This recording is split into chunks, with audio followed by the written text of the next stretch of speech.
ఎన్నికలు ముగియటంతో exit polls ఫలితాలు హడావిడి మొదలైంది. ఆయా సంస్థల ఫలితాలను ప్రకటించాయి. సర్వే సంస్థల్లో ఒకటైన ఆరా సంస్థ వైసీపీకి జై కొట్టింది.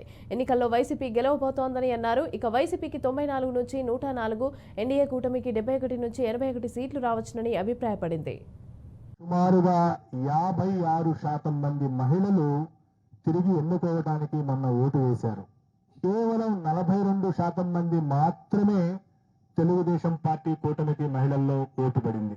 పురుషుల్లో ఎన్డీఏ కూటమి ఆధిక్యత సాధించింది.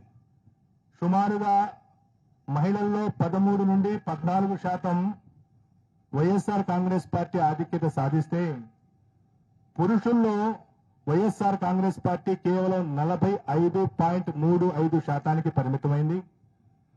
తెలుగుదేశం కూటమి 51.56%. అంటే సుమారుగా 6% మగవాళ్లలో తెలుగుదేశం పార్టీకి ఓట్లు ఎక్కువ పడటం మనం చూసాం.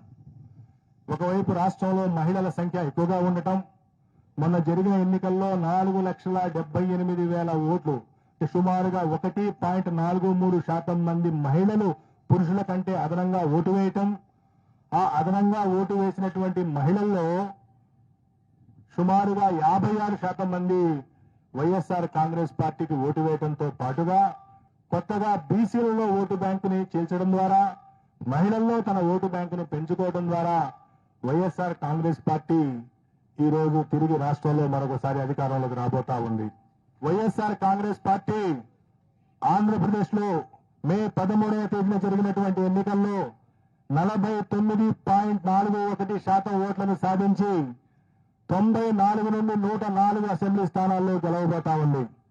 అలాగే తెలుగుదేశం పార్టీ కూటమి 47.55% ఓట్లను సాధించి కేవలం 71 నుండి 81 స్థానాలకు పరిమితం కాబోతా ఉంది.